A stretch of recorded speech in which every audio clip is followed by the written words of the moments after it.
So here comes the last portion of the chapter, that is hormones of heart, kidney and GIT, that is gastrointestinal tract.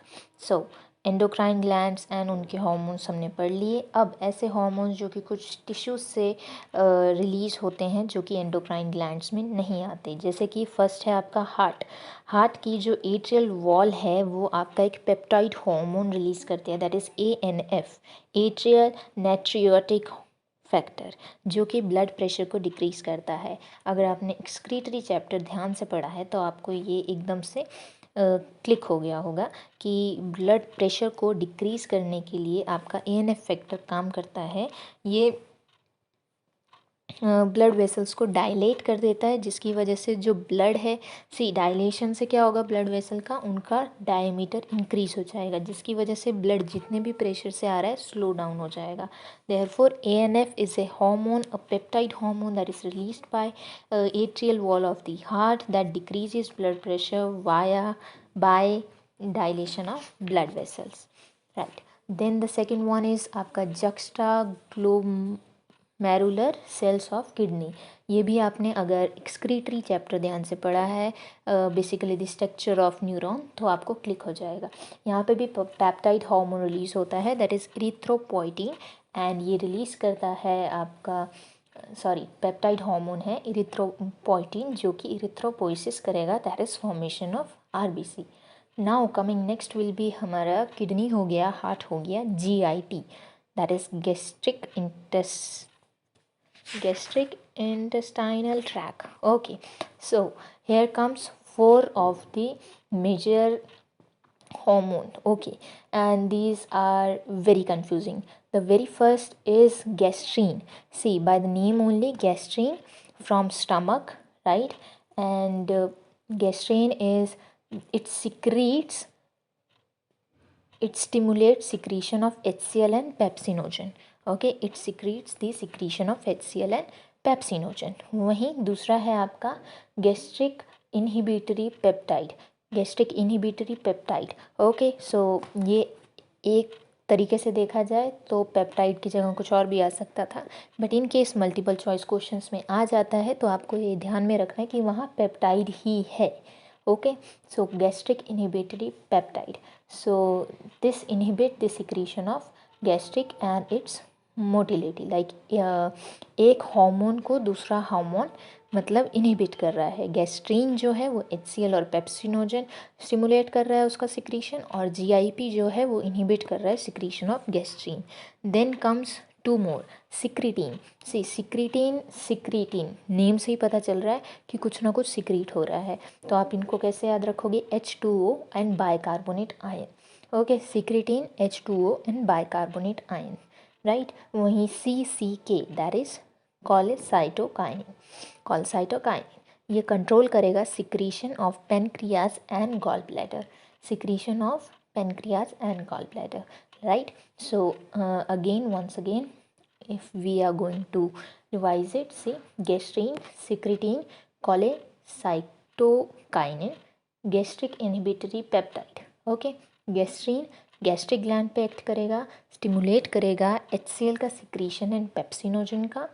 सिक्रीटीन exocrine part of the pancreas पे act करेगा और आपका secretion of water and bicarbonate को stimulate करेगा. वहीं CCK आपका pancreas और gall bladder दोनों पे काम करेगा, राइट. पेनक्रियास और गॉल ब्लैडर दोनों पे काम करेगा और pancreatic enzymes and bile juice को स्टिमुलेट करेगा.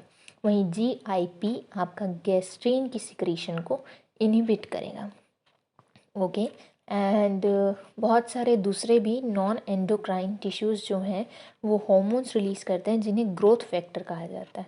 और ये जो ग्रोथ फैक्टर है ये नॉर्मल ग्रोथ ऑफ टिश्यूज़ या फिर उनकी रिपेयरिंग और रीजनरेशन में काम आते हैं. Okay, so these are the hormones that are released other than the means specialised endocrine glands. Like heart में एट्रियल वॉल से ANF फैक्टर रिलीज होता है जो कि ब्लड वेसल का डायलेशन करता है एंड ब्लड प्रेशर को कम कर देता है.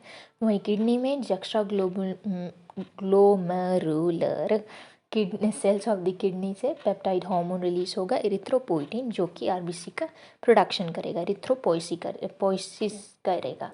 वहीं आपका जीआईटी में गैस्ट्रीन जो आपका स्टमक में रिलीज होगा एंड एचसीएल और पेप्सिनोजन की सिक्रीशन को स्टिमुलेट करेगा। वहीं जीआईपी उसको इनहिबिट करेगा। सिक्रेटिन पैनक्रियास पे काम करेगा, वो भी एक्सोक्राइन पार्ट पे, एंड H2O और बाइकार्बोनेट आयन का सिक्रीशन को स्टिमुलेट करेगा। वहीं CCK गॉल ब्लैडर और पैनक्रियास दोनों पे और उनकी सिक्रीशन को कंट्रोल करेगा। Mechanism of hormone action pretty simple. See आपका हार्मोन जो है वो अपना इफेक्ट एक टारगेट टिश्यू के ऊपर कैसे दिखाएगा, वो किसी स्पेसिफिक प्रोटीन को बाइंड करेगा जिसको हार्मोन रिसेप्टर कहा जाता है, जो कि किसी पर्टिकुलर टारगेट टिश्यू पे ही पाया जाएगा, राइट। तो जो आपके हार्मोन रिसेप्टर्स हैं वो सेल मेम्ब्रेन पे पाए जाते हैं, ठीक है। मीन्स अगर सेल मेम्ब्रेन पे पाए जाते हैं किसी भी टिश्यू के या फिर जहाँ पर भी उस टारगेट ऑर्गन पे प्रेजेंट है, तो उसको बोला जाएगा मेम्ब्रेन बाउंड रिसेप्टर। ओके, सो हार्मोन प्रोड्यूस होगा, अगर वो अपने टारगेट टिश्यू तक जाता है तो वो एक स्पेसिफिक प्रोटीन से बाइंड अप होगा जिसे हार्मोन रिसेप्टर कहेंगे। अगर तो वो जो स्पेसिफिक प्रोटीन है सेल मेम्ब्रेन पे ही पाया जा रहा है तो उसको मेम्ब्रेन बाउंड रिसेप्टर कहेंगे। ओके, अगर वो रिसेप्टर सेल के अंदर प्रेजेंट है, टारगेट सेल के अंदर प्रेजेंट है, तो उसको इंट्रासेलुलर रिसेप्टर कहेंगे। ओके, जो कि मोस्टली न्यूक्लियस में प्रेजेंट होता है। अगर सेल मेम्ब्रेन पे नहीं तो अंदर अगर सेल के प्रेजेंट है तो भी वो न्यूक्लियस पे ही प्रेजेंट होगा। ओके, देन अगर आप हार्मोन और रिसेप्टर का जो मतलब प्रोटीन जो रिसेप्टर है वो अगर बाइंड हो जाते हैं तो एक कॉम्प्लेक्स की फॉर्मेशन होती है, that is hormone receptor complex. Hormone receptor complex. Okay, see receptors are very specific. जैसे हमने पढ़ा था कि हार्मोन्स भी स्पेसिफिक होते हैं, उसी के साथ साथ रिसेप्टर भी स्पेसिफिक होते हैं। एंड हार्मोन रिसेप्टर कॉम्प्लेक्स जो है वो एक बायोकेमिकल चेंज लाता है टारगेट टिश्यू में, राइट। तो टारगेट टिश्यू का मेटाबॉलिज्म या फिर फिजियोलॉजिकल फंक्शन जो है वो हार्मोन से ही रेगुलेट होगा, राइट। टारगेट टिश्यू का मेटाबॉलिज्म मतलब जितने भी केमिकल रिएक्शन उस टारगेट टिश्यू में होंगे और फिजियोलॉजिकल फंक्शन वो रेगुलेट होगा हार्मोन से ही। ओके, सो एक क्विक छोटा सा रिव्यू क्या है कि कोई भी हार्मोन है तो उसको टारगेट टिश्यू पे अगर अपना इफेक्ट डालना है तो उसको एक स्पेसिफिक प्रोटीन से बाइंड होना पड़ेगा जिसको आप हार्मोन रिसेप्टर कहेंगे, ठीक है, जो कि टारगेट टिश्यू पे ही पाया जाएगा। अगर वो टारगेट टिश्यू के सेल्स के सेल मेम्ब्रेन पे पाया जा रहा है तो उन रिसेप्टर्स को मेम्ब्रेन बाउंड रिसेप्टर्स कहा जाएगा। अगर वो सेल के अंदर पाया जा रहा है उसको इंट्रासेलुलर रिसेप्टर कहा जाएगा, जो कि मेजरली न्यूक्लियस में पाया जाएगा। जब ये दोनों बाइंड हो जाते हैं तो हार्मोन रिसेप्टर कॉम्प्लेक्स बोला जाएगा, जिसमें रिसेप्टर्स जो हैं बहुत स्पेसिफिक होते हैं और बायोकेमिकल चेंजेस लाते हैं टारगेट टिश्यू में। अब आपका जो केमिकल नेचर के अकॉर्डिंग अगर हम हार्मोन्स को डिवाइड करें तो 4 तरीके के होंगे। And I am damn sure कि अगर आपने ध्यान से चैप्टर को सुना है और पढ़ा है तो आपको ये फटाफट समझ आ जाएगा। See peptide hormones, polypeptide, protein hormones एक ही कैटेगरी में आएंगे। So insulin, glucagon, pituitary hormone, hypothalamic hormone and many more, these all are. And many more में कौन से आ गए आपके जो किडनी से रिलीज़ हो रहा है, हार्ट से रिलीज़ हो रहा है, all these are also peptide hormones, ठीक है। ये सिर्फ दिमाग में रखना है। दूसरा, amino acid derivative. If you are preparing for like a specific exam और समथिंग, सो जो इस पर्टिकुलर टॉपिक में से टारगेट क्वेश्चन होता है वो होता है अमाइनो एसिड डेरिवेटिव्स का, दैट इज़ एपिनेफ्रीन, इसका एग्जांपल है। So epinephrine is the only like we can say hormone that is amino acid derivative, that is what catecholamine हमने पढ़ा था। Then steroid, cortisol, steroid hormones, cortisol हो गया, testosterone हो गया, एस्ट्राडायोल हो गया एंड आपका प्रोजेस्टेरॉन हो गया। वहीं आइडोथायरोनिन नेम बहुत सुना हुआ है, thyroid hormone. Thyroid hormone T4 क्या है, टेट्राथायरोनिन एंड T3 क्या है, triiodothyronine. Simple. Okay, one more point to be learned is that proteins पानी में सॉल्युबल रहेंगे। तो पेप्टाइड हार्मोन या अमाइनो एसिड हार्मोन जो है वो आपके वाटर सॉल्युबल रहेंगे, वहीं जो स्टीरॉइड्स है और आइडोथायरोनिन्स है ये लिपिड सॉल्युबल रहेंगे।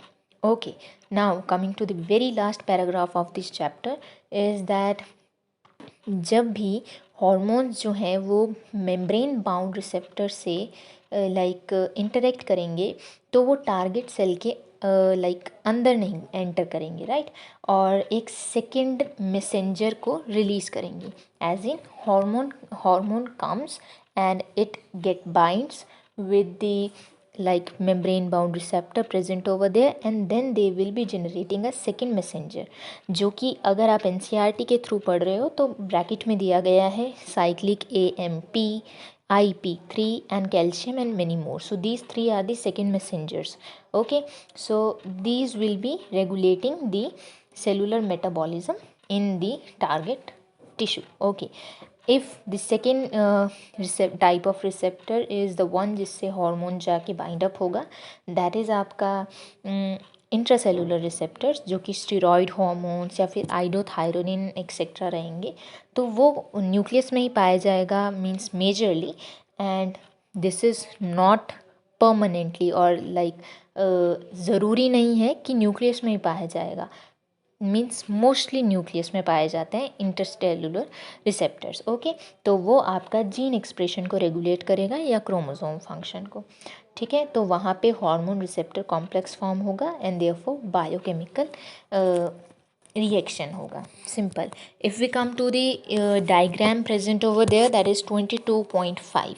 सो हमें ये इन डायग्राम से बहुत अच्छे से विजुलाइज हो सकता है कि क्या कहा जा रहा है। हमने क्या पढ़ा है कि हॉर्मोन्स दो तरीके के रिसेप्टर से बाइंड हो सकते हैं, एक जो मेम्ब्रेन पे पाया जाएगा, दूसरा जो कि इंट्रासेलुलर है जो कि मोस्टली न्यूक्लियस में पाया जाएगा।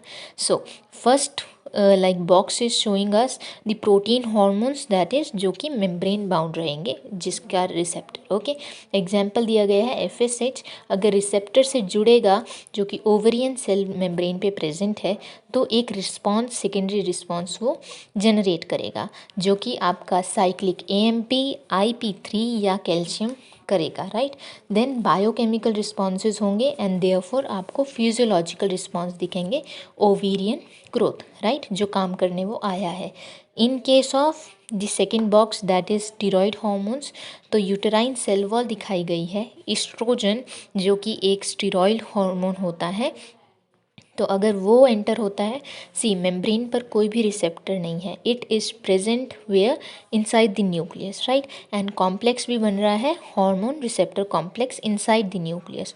Then genome is been shown and mRNA show किया गया है, प्रोटीन बनेगा एंड देन mRNA के बाद प्रोटीन बनेगा and then physiological response show होगा, राइट। तो यहाँ पे सेल के अंदर जाके जीन एक्सप्रेशन को रेगुलेट किया जाएगा so that we could the hormone can end up with the जो चाहिए जिस तरीके का प्रोडक्ट, वैसा फिजियोलॉजिकल रिस्पॉन्स हमें देखने को मिलेगा। Simple simple. Thanks a lot.